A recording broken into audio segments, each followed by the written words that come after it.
The 60 Minutes interview was a great chance to hear Harry and Meghan's story, in case you missed their 2-hour sit-down with Oprah or their 6-part Netflix documentary. Let us have an end to this debate about what makes a good man at B1. There you go. You can use that. Good knowledge. You can use that. That's the part. That's the part we're editing out of this interview. Boy, right there. All right. Very similar to this experience. Unlike what? That's right. You carry on.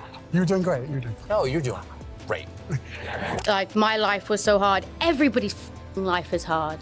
Yeah, you were true. the prince of That's a true. goddamn country who dressed up as a Nazi, and now you're trying to come back as the Pope? Suck it. Queen summoned everyone to a private meeting. Everyone attended except Meghan Markle. And I'll be honest, I don't blame Meghan for not going, because nothing good happens when white people invite you to the countryside. We've all seen Get Out. We know how this shit ends. You're the only person I can show this to. It's a cat who plays the electric piano. You had to be there. In 2006. That will reopen British markets for American companies. All that Britain demands in return is that we keep these two. No! No! I refuse! I'm sick of it! Meghan Markle didn't just lose public sympathy. She earned something far worse. A reputation she never planned for. A title no publicist can erase. By 2025, she wasn't being called misunderstood anymore. She wasn't being defended. She was being mocked. Everywhere. Openly. Relentlessly. People weren't whispering behind closed doors. They were laughing on live television. She went from... What is she talking about? She didn't know. The fuck? It's the royal family. They're the original racists. It's like marrying into the Budweiser family and going, they drink a lot. This motherfucker's invested in slavery like it was Shark Tank. From a struggling actress no one could name outside of one cable show to a duchess, and somehow managed to anger half the entertainment industry in record time. Late night hosts, comedians, award show presenters, they all lined up, one by one, turning her into their favorite punchline. And what shocked people wasn't just how often she was mocked, it was how comfortable everyone felt doing it. And it really exploded when Chris Rock stepped up and said out loud what so many people had been thinking but were afraid to say. Gone on Oprah. I didn't know. I had no idea how racist they were. It's the royal family. You didn't Google these. That laugh wasn't just comedy. That was disbelief. Chris Rock wasn't buying the Innocence Act for 1 second. What is she talking about? She didn't know that it's the royal family. They're the original racist. He didn't just roast Meghan. He dismantled the entire victim narrative in minutes. Joining a centuries-old monarchy and acting shocked that it's problematic, he compared it to joining the mafia and being offended by crime. Marrying into the Budweiser family and acting surprised they drank. The analogy hit hard because it made sense, and once it landed, there was no going back. And then he went straight for the most sensitive claim of all, the baby conversation. They're so racist, they wanted to know how brown the baby's going to be. I'm like, that's not racist. That line alone cracked the illusion.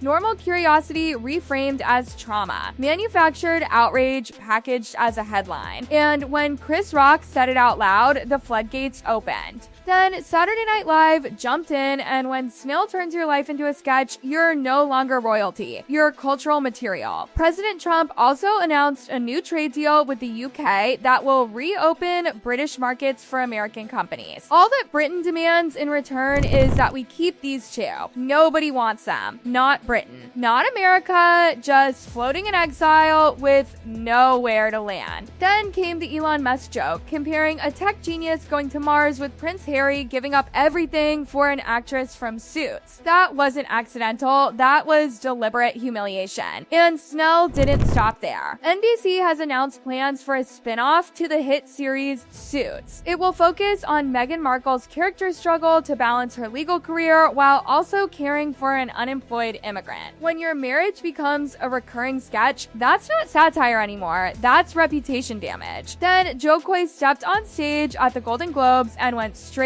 for the jugular. Just a great series about a rich white dysfunctional family all scheming. Oh no, that's the crown. That line cut deep. Because suddenly, Meghan and Harry weren't rebels. They were just another privileged family whining louder than everyone else. And when awards show hosts who usually play it safe stop protecting you, that tells you something has shifted. Then the Netflix deal became the joke nobody could escape. Turns out, Prince Harry and Meghan Markle will still get paid millions of dollars for doing absolutely nothing. Millions. For content nobody could explain. And Jimmy Kimmel made sure that contradiction lived forever. Harry said racism was a big part of their decision to leave, which, you know, things were bad at Buckingham Palace if they came to America to get away from racism. That line hit because it exposed the logic gap. Running to Hollywood for moral refuge? Even the audience knew that didn't add up. Then Jimmy Kimmel went after Spare, the prince and the penis. A memoir meant to inspire sympathy turned into a late night joke. Hundreds of pages of complaints and not 1 ounce of self-awareness. Jimmy Fallon followed by mocking Meghan's lifestyle habits. Why does Meghan Markle make her own pretzel bags? Taking snacks out of one bag, putting them in another, and calling it meaningful. That moment went viral because it symbolized everything people were starting to resent. Then came interview overload. Oprah wasn't enough, Netflix wasn't enough, then 60 Minutes, they just couldn't stop talking. Stephen Colbert even mocked the forced nicknames, calling each other H&M like a fake power brand. Relatable or performative? The audience decided. Trevor Noah initially defended Meghan. He aimed at the royal family.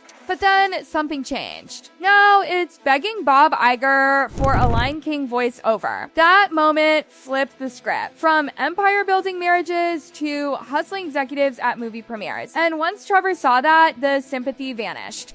British comedians were brutal. Meghan Markle is of course a lifelong feminist, which she's demonstrated by marrying a prince and giving up her job. The contradiction wrote itself. Taxpayer money, complaints from luxury, Netflix documentaries that turned neutral viewers into critics. I watched the Harry and Meghan Netflix documentary. Now I've actually heard their side of the story. I hate them. That was a turning point. Kelly Osbourne didn't hold back. Everybody's life is hard. Complaining from a mansion stopped being relatable. It became insulting. Bill Maher called out the hypocrisy. You can't say you want privacy and then write a book about it. Even Queen Elizabeth's silence became a comparison. Nikki Glaser said the quiet part out loud. She wants to be famous. She found the guy to make her the most famous in the world. Conan O'Brien mocked their wax figures. John Oliver called their inability to change a fact, not a joke. Then influencers finished the job. Parodies, mockery, flower petals in water, rebranding basics as wisdom. South Park obliterated the entire narrative. We want privacy, we want privacy. A global tour for privacy. That irony sealed it. Family Guy followed, sponsored posts, regret, absurdity. Then Spitting Image went too far and suddenly disappeared. Puppet Meghan, controlling, condescending, branding everything, teaching people how to breathe, slapping flowers on crisps and calling it soul food. And when those clips vanished, people noticed. Trying to erase criticism only made it louder. By then, Meghan Markle wasn't just criticized. She was a meme, a symbol, a cautionary tale. And that's how live TV, comedy, and culture turned a duchess into a punchline, not out of cruelty, but exhaustion. Because when the performance never stops, eventually neither does the laughter. And what made all of this even more brutal wasn't just the jokes. It was the realization that this wasn't coming from one corner. This wasn't one comedian having a bad night. This was everyone. Different countries, different shows, different politics. Same conclusion.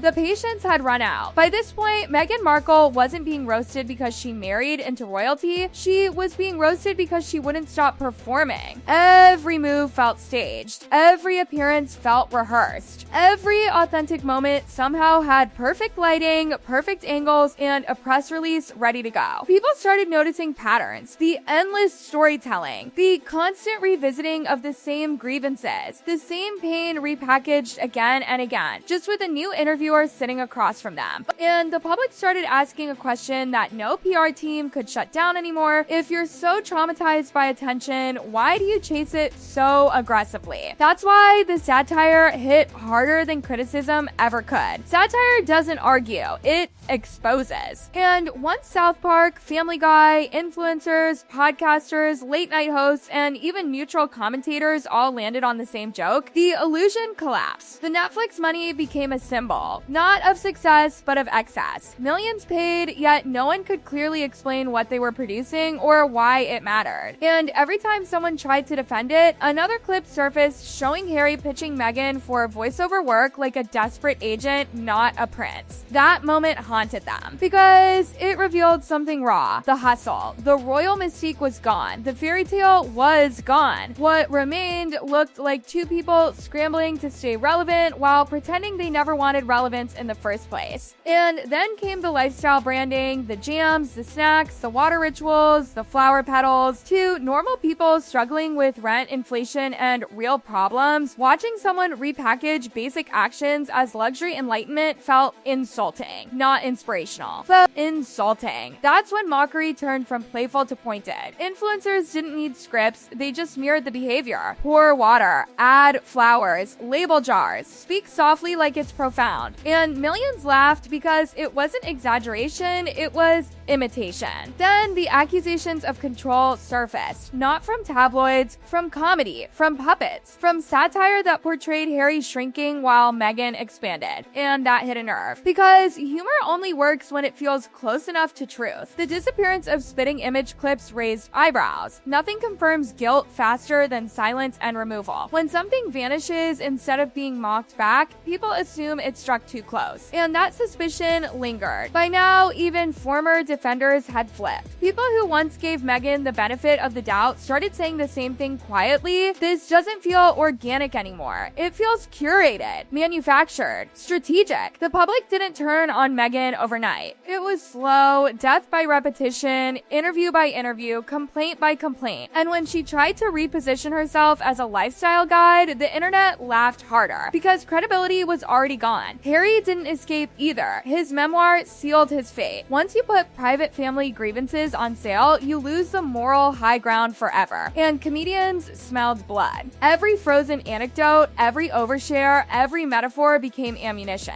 What made it worse was comparison. While other royals stayed silent, worked quietly, or accepted criticism with restraint, Harry and Meghan responded with more content, more talking, more explaining, more defending. And the louder they got, the less people listened. Eventually, the mockery stopped being shocking. It became routine, expected. A segment here, a joke there, a parody clip going viral overnight. Meghan Markle had crossed an invisible line from controversial figure to cultural caricature. And once you become a caricature, no serious conversation survives. Everything becomes a punchline. Every gesture is suspect. Every tear questioned, every smile analyzed. The tragedy of it all, there was a moment when sympathy was real, when people were willing to listen. But that moment expired, overused, monetized, repeated until exhaustion replaced empathy. By the end, it wasn't hatred fueling the jokes, it was fatigue. People were tired of being told how to feel, tired of being lectured from luxury, tired of contradictions dressed up as courage. And that's how Meghan Markle didn't just lose control of the narrative, she became the narrative others controlled. On live TV, in comedy sketches, in viral clips, in animated shows, in influencer parodies, not because everyone was cruel, but because everyone was done.